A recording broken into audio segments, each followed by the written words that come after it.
Baik. Assalamualaikum warahmatullahi wabarakatuh. Jumpa lagi Waalaikumsalam warahmatullahi wabarakatuh. dengan saya Wiwit dan Ustadz kita Imam Bukhari. Selamat malam Pak Ustadz. Alhamdulillah baik. Selamat malam juga. Kabarnya baik. Bertemu lagi di malam Jumat. Rutinitasnya itu adalah pengausan, pengajian berhubung Nasoihul Ibad. Berhubung ini ada sedikit kendala masalah vitalitas, kesehatan, jadi ya kita berusaha untuk membuat podcast ala kadarnya. Kalau ada kesalahan ya mohon dimaafkan, kan gitu Ustaz nih. Yeah. Baik, ini langsung saja, ini enaknya kita membahas masalah apa ini Pak Ustadz ini? Bahas apapun yang bisa dibahas. Ini Pak Ustadznya ini selalu tersenyum bahagia. Lebih baik kita untuk saat ini kalau membahas masalah musik gimana nih Pak Ustadz? Ya baik. Kita bahas. Ya. Musik sebagai awal kata, menurut pandangan Pak Ustadz ini gimana? Menurut pandangan Ustadz secara pribadi dan pandangan secara umum menurut Islam. Kalau musik hukumnya ya ada yang mengharamkan, ada yang memperbolehkan menurut pandangan agama. Kalau suatu hal yang diharamkan oleh agama itu alat musik yang dapat mendorong kepada hal-hal maksiat, contoh seruling atau gitar, karena dari zatnya itu bisa mendorong hal-hal yang negatif atau dapat melalaikan perintah-perintah agama. Jadi alat-alat yang sudah diharamkan tersebut karena zatnya itu mengajak, mendorong pada hal-hal yang mengajak kepada kemaksiatan. Jadi bila alat musik tersebut mendorong kepada hal baik, maka juga boleh hukumnya. Atau bisa jadi alat musik tersebut malah baik bila bisa mendorong dekat kepada Sang Pencipta. Contohnya terbang, itu kan terbang biar orang itu tambah sayang dengan Kanjeng Nabi. Itu api. Cuman biasanya itu salah penggunaan. Sampai melalaikan sholat, melalaikan kewajiban yang lain. Nah itu sing bahaya. Terus iso zino, ya itu sing yang diharamkan oleh agama. Kalau misalkan alat musiknya itu selain terbang, selain itu gimana? Selain itu kebanyakan kesepakatan ulama itu hukumnya haram. Dalam artian yang gini, banyak sekarang Contoh ulama situ seperti apa? Suling, gitar itu hukum asalnya haram. Menurut jumhur ulama, kebanyakan ulama. Jumhur ulama mengharamkan. Dalam artian yang gini, sekarang banyak ulama-ulama kontemporer ya, itu yes, bahkan dalam kebiasaan kita itu sudah banyak sekali yang menggunakan alat-alat musik selain terbang dalam konteks untuk dakwah. Nah itu sih perlu dibahas. Kan soalnya mungkin kalau zaman dulu kan Nabi menggunakan terbang, tapi kalau misalkan di Jawa kita menggunakan gamelan kan gitu, atau menggunakan alat musik lain, karena dakwah untuk saat ini itu juga bisa melalui musik kan gitu. Ya, salah satunya. Itu gimana ini pandangan secara umumnya saja? Mungkin ada referensi atau ada pandangan-pandangan ulama-ulama kontemporer atau ulama-ulama salaf. Musik adalah suatu suara, karena hakikat musik adalah terletak pada suara dan tidak mungkin semua suara itu diharamkan. Musik adalah perkataan kalam yang bisa dipahami maknanya. Apakah semua kalam bisa dihukumi haram? Sedangkan fakala mul mafhumi wairu harot, dan perkataan yang bisa dipahami tidaklah haram hukumnya. Jadi perkataan yang bisa dipahami itu tidak bisa diharamkan. Keharaman alat-alat selain yang telah terdapat dalam nasakh yang digunakan bukan karena zat alatnya itu sendiri, melainkan karena ada suatu ilat yang menjadikan sebab mengikutinya. Itu kalau boleh tahu dari kitab apa? Kitab Ihya Ulumuddin, karangan Syekh Al-Imam Al-Ghazali. Jadi yang diharamkan itu kebanyakan ulama itu karena bisa mengajak hal yang negatif. Jadi bila alat musik tersebut bisa mendekatkan kepada Allah atau dapat menjadi syiar, itu ya baik juga hukumnya, boleh.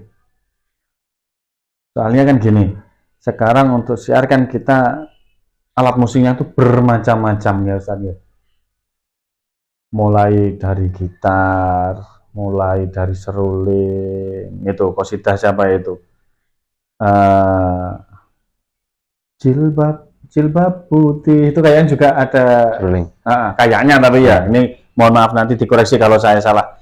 Kayaknya juga pakai seruling. Kalau berarti kaidahnya itu yang penting tidak mengajak ke maksiatan. Jadi sudah jelas bahwa Allah mengharamkan sesuatu, tentu Allah juga mengharamkan menjual dan memperdagangkannya. Apalagi alat-alat musik ini dimainkan guna untuk memberikan warna yang berbeda dalam menyampaikan dakwah Islam, seperti yang dilakukan oleh seniman muslim Ainun Najib, Al-Haddad Alwi, dan lainnya. Belakangan ini telah menjadi musik sebagai media untuk menarik keinginan para pemuda untuk lebih mengenal Islam yang sebenarnya. Fa'amal malahi katomburi wal udi wadufi wal mizmari fa'in amkanal intifa biha idha fusilat jaza bayuha. Adapun alat-alat permainan seperti gendrang, gitar, rebana, dan seruling, apabila dimungkinkan ada kemanfaatan di dalamnya, maka boleh menjualnya atau boleh menggunakannya. Memungkinkan bisa menarik kemanfaatan untuk berdakwah di Islam atau mengajak pemuda agar lebih mengenal agama Islam secara mendalam, maka alat tersebut dihukumi boleh menurut pandangan Imam Abu Hamid Al-Ghazali. Berarti intinya sepanjang tidak mengajak atau menjerumuskan atau membuat pikiran kita itu lupa kepada Tuhan, berarti itu masih bisa dihukumi boleh kan gitu. Jaza. Berarti itu sebagai kaidahnya gitu. Ya. Nah, ini cuma sekedar himbauan kepada rekan-rekan remaja Masjid Baitur Rahim, kalau memang ada ide, ada masukan, atau ingin kita berdiskusi, nanti kita bisa luangkan waktu, luangkan waktu. Dan ini tidak terbatas hanya masalah-masalah apa lah namanya. Jadi kalau masalah selain maksudnya yang dibahas itu kayak wirausaha, kayak apa semua. Nah, nanti remaja masjid mungkin bisa memfasilitasi, bisa kita diskusikan selain itu, dan nanti kalau bisa didokumentasikan kita upload di YouTube resminya Remaja Masjid Baitur Rahim. Nah, saat ini kita kedatangan tamu Ustadz Imam Bukhari, dan kita batasi masalah sekarang ini adalah tentang musik. Nah, itu tadi ada referensi-referensinya, dan mungkin bisa ditambahkan Ustaz. Ya, wala juzu bai'ul udi wal sonji wal mizari wal malahi fa innahu la manfaata fiha syar'an. Tidak boleh menjual belikan gitar, gendang yang kecil di bagian tengahnya. Gendang yang kecil di bagian tengahnya. Seruling dan alat-alat musik lainnya, karena secara syariat tidak ada kemanfaatan di dalamnya. Dan bila alat tersebut tidak memberikan manfaat atau tidak membawa kepada kemanfaatan atau mendekatkan kepada Allah, maka secara tidak langsung, secara tegas Imam Ghazali mengatakan bahwasanya hukum alat tersebut haram. Pertama, ada 3 alat musik yang secara tegas beliau sebutkan keharamannya, yaitu gitar, gendang yang kecil tengahnya, dan seruling. Pernyataan ini didukung beberapa hadis yang memang secara nyata melarang alat-alat tersebut. Ya, alat 3 tersebut benar-benar dilarang karena sudah tertera dalam hadis. Kedua, dari pernyataan tersebut di atas ada kalimat karena secara syariat tidak ada kemanfaatan. Jadi yang tidak membolehkan melakukan transaksi jual beli alat musik menurut Al-Ghazali karena ketiga alat tersebut secara syariat tidak ada manfaat. Bisa diulang lagi. Alat musiknya itu seruling, haramannya itu gitar, gendang yang kecil tengahnya, dan seruling. Jadi gendang yang kecil tengahnya Dan seruling. Itu yang gendang yang kecil tengahnya itu yang kurang paham paham saya. Soalnya setiap daerah, setiap bangsa, setiap negara kan alat musiknya kan beda-beda. Kan, mungkin gendangnya Indonesia dengan gendangnya juga beda. Nah, itu Mesir, gendangnya Afrika, benua Afrika atau benua Amerika ya, itu yang mungkin perlu istihad dari ulama-ulama yang mumpuni kan gitu. Berarti seruling. Kalau seruling itu mungkin bisa dijelaskan, Ustaz? Adalah simbol transaksi seruling ketiga alat tersebut secara syariat tidak ada manfaat. Ketiga adalah simbol dari peminum dan orang yang menyerupai wanita bencong. Ketiga berarti seruling. Seruling adalah menyerupai wanita atau bencong. Lalu bagaimana dengan alat musik yang lain seperti rebana yang ada kerincingnya, beduk dan gendang yang biasa tidak kecil tengahnya? Maka dalam hal ini Al-Ghazali berpendapat wa ma'ada dalika yabqa ala asul ibahah, dan selain yang 3 tersebut maka tetap pada hukum asalnya, yaitu boleh selain 3 tersebut. Contohnya kayak rebana yang ada gerincingnya itu, beduk dan gendang yang biasa itu boleh. Untuk menjual belikan menurut Al-Ghazali yaitu gitar. Dengan ini maka jelas bahwa ada 3 alat musik yang tidak diperbolehkan untuk diperjualbelikan menurut Al-Ghazali, yaitu gitar, serunai atau seruling, gendang yang kecil tengahnya, dan alat-alat musik selainnya yang 3 tersebut. Berarti mungkin ada khilaf di situ, mungkin ada pandangan-pandangan ulama lain. Mungkin kalau tidak ada referensi, bisa juga ada pandangan-pandangan lain yang mempunyai penafsiran lah mungkin kan gitu. Ada kalanya musik itu bisa jadi hal wajib atau sangat diperbolehkan. Ketika orang tersebut ketika mendengarkan musik dapat mengingat Allah atau Sang Pencipta, atau lebih dapat lebih dekat. Ketika musik tersebut dapat mendekatkan dirinya kepada Allah, itu baik-baik aja.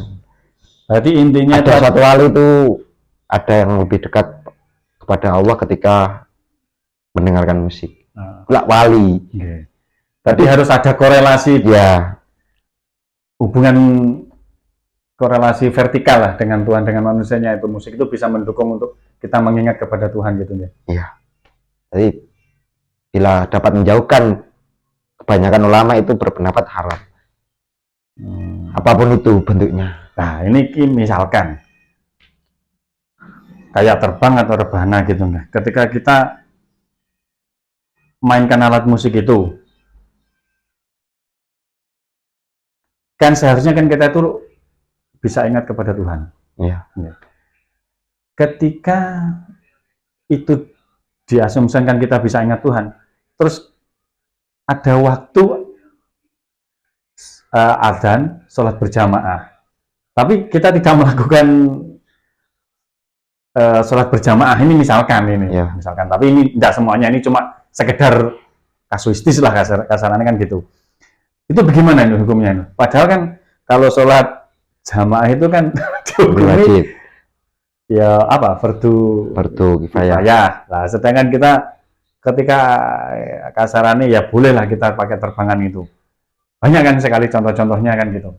kita tidak melaksanakan Kewajiban. sholat fardu kifayah itu. Ini gimana? Pelik ini soalnya Nah, permasalahannya. kalau alatnya masih tetap Oke. hukumnya tidak berubah, boleh. Bisa dihubungi. Cuman pengaplikasiannya yang salah.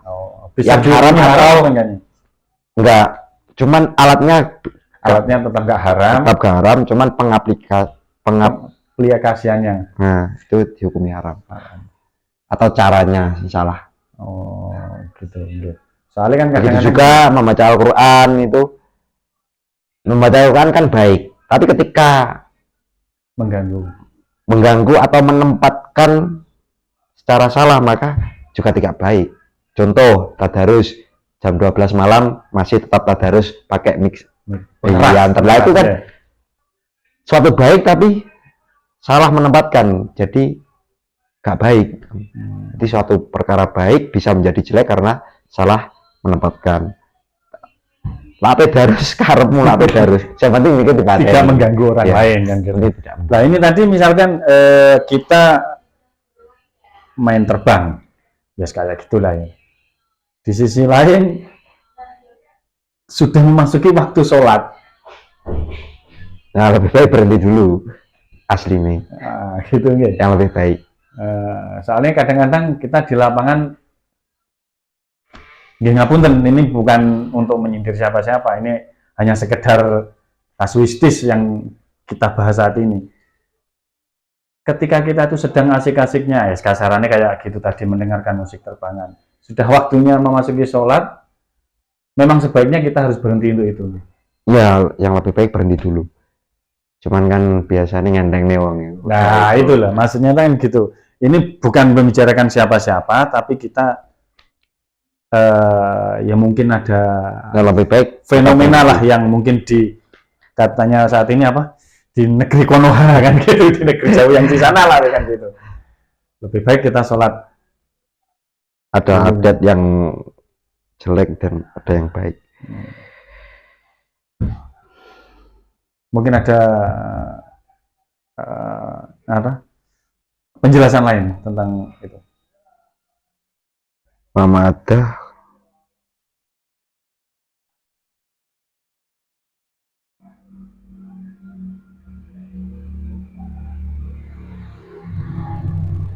Ini sekedar informasi untuk kitab rujukannya itu tadi nggak dibawa karena kita tadinya mau ngaji online Nasoihul Ibad dan ternyata beda rencana. Ini bisa dikatakan takdir ini gitu. Ya.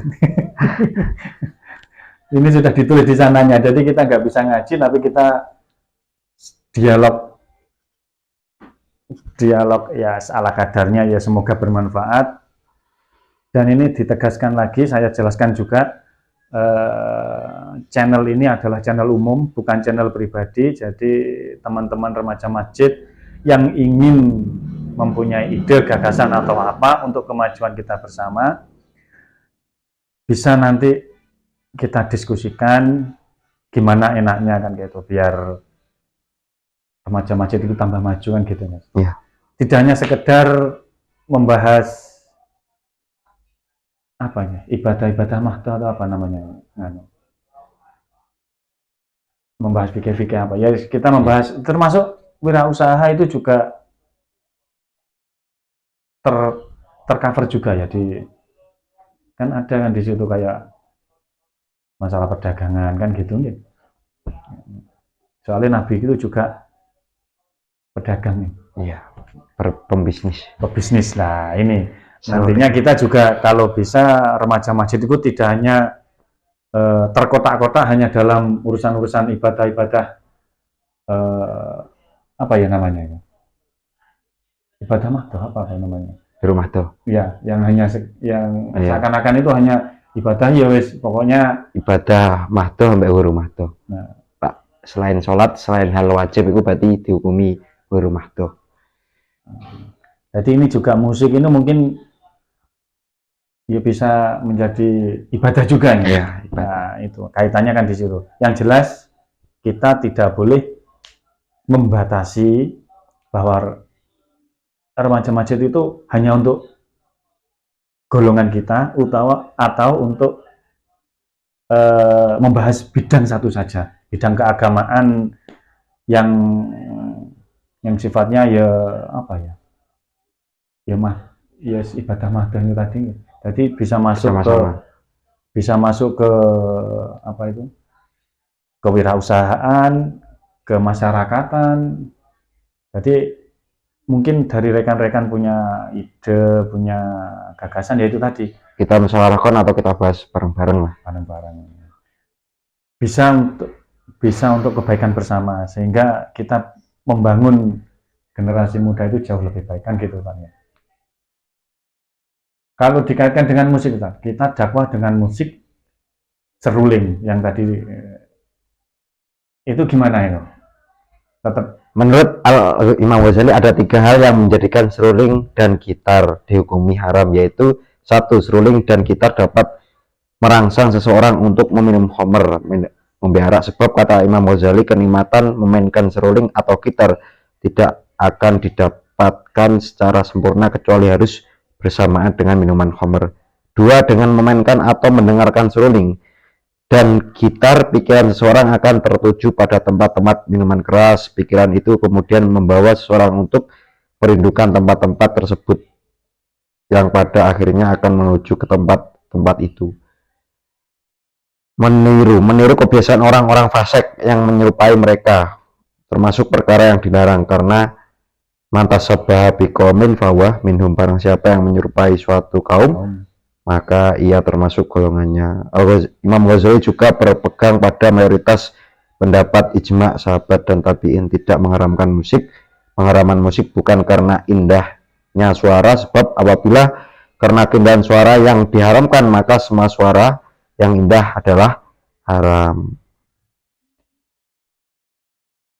Melainkan karena ada suatu, yaitu digunakan bukan karena zat alatnya itu sendiri, selain yang telah terdapat dalam nasakh yang digunakan bukan karena zat alatnya itu sendiri, melainkan karena ada suatu ilat yang menjadi sebab mengikutinya. Sabitun anau laisat illatu fi haramin ha mujarrad aladati taibati bal tahlilu taibah kulaha ila fi tahlil, maka menjadi jelaslah alasan yang mengharamkannya tidaklah semata-mata karena kelezatan atau keenakannya.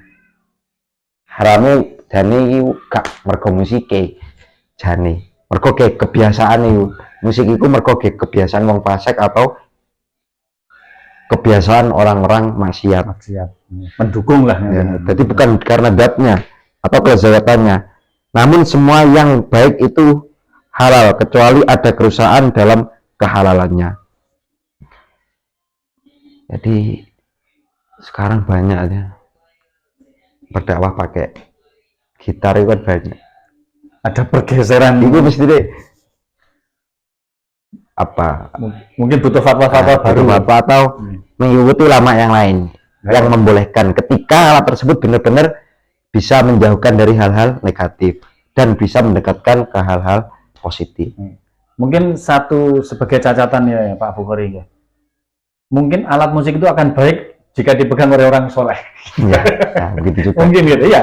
Soalnya alat musiknya walaupun dihalalkan dalam artian tadi terbang ya, tapi ternyata yang megang bukan orang salah soleh. Nah itu ya bisa menjadi bumerang kan gitu. Gambus itu kan yang membawa orang-orang baik ya juga bisa baik. Tapi dan ketika baik, alunan utawa lirik-liriknya itu nggak baik, kan akhirnya juga jadi dihukumi haram kan gitu. Walaupun secara zat esensinya itu tidak haram. Dari musiknya itu dari apa namanya ya membawa rebana atau ngencreng, tapi sing ngencreng wongnya udo orang joget-joget kan bahaya juga bahaya. Tapi bukan karena zat alat tersebut, karena seseorang tersebut yang dapat mengharamkannya, bukan karena alat musiknya. Ada beberapa poin di sini teman-teman. Pertama, memang musik itu secara zat atau esensinya itu nggak diharamkan ya, tidak diharamkan. Yang penting itu adalah pengaplikasiannya bagaimana. Itu yang pertama. Yang kedua, ya musik itu bisa menjadi alat dakwah, Ya, syiar Islam. Jadi seandainya ini gimana ya, intinya itu Islam itu tidak begitu kaku kan gitu nggih. Ada apa ya kasaran itu? Ada ulama-ulama yang mempunyai kapasitas itu membolehkan kan gitu nggih. ya, Memang riwayatnya memang ada kan gitu ada. nggih. Yang ketiga tergantung yang megang. Jadi kalau alat musik itu dipegang oleh orang yang soleh, itu ya insya Allah bisa menjadi hal positif, bisa menjadi sarana dakwah kan gitu. Banyak sekali orang-orang di luar Islam atau non Islam itu mengenal Islam itu juga dari alat musik. Dari musiknya ya, musik atau alat musik kan gitu. Mungkin ada kelanjutannya, Ustaz. Mengingat begitu pesatnya perkembangan di berbagai bidang, musik yang pada awalnya dikenal sebagai media mendekatkan diri kepada Allah Subhanahu wa Ta'ala sebagai penghibur di kala hari-hari bahagia dan sebagai media pendukung alat-alat medis terapi musik. Ingat begitu pesatnya perkembangan di berbagai musik. Jadi sing mau nih pengaplikasiannya dengan haram atau digunakan untuk perkara haram sampai pesate sampai wis terbesar luasnya juga bisa untuk mengajak mendekat kepada Allah. Tapi kan bergesernya nilai-nilai etika dan budaya, ketimuran usaha-usaha yang bergerak di bidang musik pun berkembang pesat, mulai karaoke, orkes, diskotik, dan tempat-tempat lainnya telah berjasa menjadikan khalwat, mabuk, judi, zina, dan perbuatan maksiat lainnya seperti bukan hal yang tabu lagi. Inilah dikhawatirkan oleh Kanjeng Nabi SAW. Dari pesatnya musik seperti musik-musik yang dapat mengantar seseorang tersebut ke maksiat, itu yang dikhawatirkan oleh Kanjeng Nabi. Hadatsana Musa bin Salul, hadis Musa bin Sahal Al-Jauni Basri Hisam bin Sodaqatu bin Khalid ibnu Jabir Abdurrahman bin Wami Abu Mir Abu Malik Al-Asyari akan ada di kalangan umatku yang akan menghalalkan sutra dan khomer dan alat musik. Itu yang dikhawatirkan, ada yang menghalalkan hal yang sudah diharamkan, atau alat musik yang sudah jelas diharamkan dapat merusak orang tersebut atau menjauhkan dirinya kepada Allah. Itu yang dikhawatirkan. Termasuk yang 3 itu tadi. Ya. Nah, untuk mensikapi dunia yang sekarang ini yang tidak bisa tidak kita di mana-mana kita tuh ya tetap mendengarkan musik kan gitu. Jadi penutup pendapat Imam Ghazali secara bab musik, Imam Abu Hamid Al-Ghazali memperbolehkan pemakaian dan jual beli alat musik karena tidak ada ayat Al-Quran dan hadis yang secara tegas melarangnya, kecuali pemakaian dan penjual belian seruling dan gitar yang digunakan dalam kemaksiatan. Jadi penjelasan atau kesimpulan yang di atas, Imam Hamid Al-Ghazali memperbolehkan pemakaian dan jual beli alat musik karena tidak ada ayat Al-Quran dan hadis yang secara tegas melarangnya, kecuali pemakaian dan penjual belian seruling dan gitar yang digunakan dalam kemaksiatan. Kecuali penjual atau pembeli sudah jelas digunakan untuk maksiat, maka secara tidak langsung hal-hal tersebut jelas haram. Hal ini berarti pelarangan tersebut bukan didasarkan pada keindahan suara yang timbul dari kedua alat musik tersebut.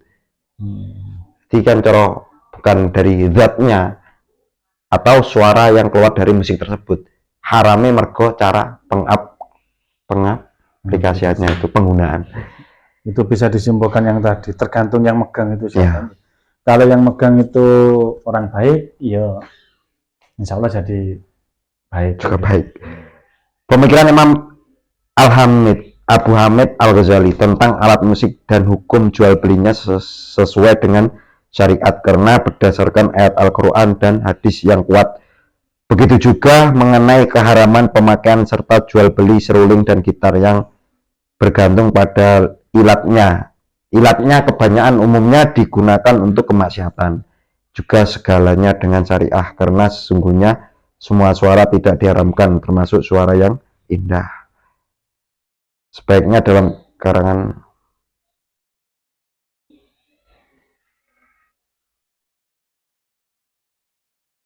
saran-saran sebaiknya dalam kitab karangan Imam Abu Hamid Al-Ghazali itu lebih menfokuskan ke pendapatnya sendiri, bukan bercampur aduk dengan pendapat para ulama lain, serta memberikan perbedaan antara pendapatnya dengan yang lain agar lebih mudah dipahami oleh pembaca.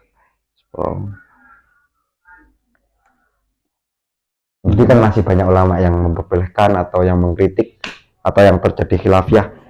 Kalau musik kan banyak terjadi khilafah, terjadi perbedaan pendapat. Perbedaan ke? Ya itu mau cara intinya kan itu mau tergantung pengaplikasiannya. Oh ya banyak kan ulama. Terus untuk kasarannya untuk musik itu harus dijadikan alat dakwah untuk mengimbangi musik-musik lain yang sifatnya yang menjurus kemaksiatan kan gitu. Tapi Islam di sini tidak 100% mengharamkan, tidak. Karena Islam itu indah, rahmatan lil alamin. Juga menjaga keindahan, rahmat alam semesta kan gitu. Gimana? Apa masih ada? Mungkin sudah cukup. Baik, terima kasih. Itu tadi sedikit pembahasan. Kita itu di sini masih belajar. Jadi kalau ada sama-sama belajar kesalahan, ya mohon dimaklumi. Ini generasi muda remaja Masjid Baitur Rahim Tegalrejo, Sabrang, Ambulu, Jember. Dan bila ada kesalahan saya juga mohon maaf. Ini juga harus dikoreksi karena kalau nggak ada pengkoreksian orang itu kadang-kadang nantinya sakar PDW kan gitu, nggak? Kita tidak kaku terus atau bahasanya itu saklek bahwa ini yang benar, pendapat saya yang benar, enggak. Kita di sini belajar, nantinya ada kritik dan saran itu akan sangat-sangat membantu untuk proses atau berkembangnya hal-hal positif. Saya juga pernah itu riwayatnya seorang yang dikritik bahkan diberikan hadiah orang yang mengkritik itu. Kan ada itu istilahnya. Karena dengan kritikan orang itu akan berusaha belajar dan menggali kesalahannya. Tidak boleh anti kritik karena kritik itu akan menguatkan kita untuk terus berproses menuju kebaikan. Seandainya kita tidak mau dikritik, wah berarti bahaya malah. Bahaya ini. Wong salah lupa itu sudah menjadi kodrat manusia. Al-insanu mahalul khata' wa nisyan. Nah, itu dalilnya karena manusia tempatnya lupa dan salah. Kalau dalil kita tanya ke Pak Bukhari. Kalau saya bisanya dalil bukan dalil. Sama saja. Terima kasih telah menonton acara ini dan saya tegaskan sekali lagi channel Remaja Masjid Baitur Rahim Tegalrejo Sabrang Ambulu ini adalah milik kita bersama, bukan milik perorangan, bukan milik golongan. Jadi walaupun channelnya namanya Remaja Masjid Baitur Rahim, Remaja Masjid, ya tetap semua masyarakat tercover. Semua masyarakat kita ajak untuk menuju kebaikan dan yang jelas bukan untuk hanya remaja Tegalrejo saja, gitu. Semuanya. Untuk kalangan semua. Untuk kalangan semua. Baik, terima kasih waktunya Pak Ustadz Imam Bukhari. Sama-sama. Sekali lagi kalau ada salah kata, salah kalimat, mungkin menyinggung atau kurang berkenan, saya secara pribadi mohon maaf. Akhir kata, wassalamualaikum warahmatullahi wabarakatuh. Waalaikumsalam warahmatullahi wabarakatuh.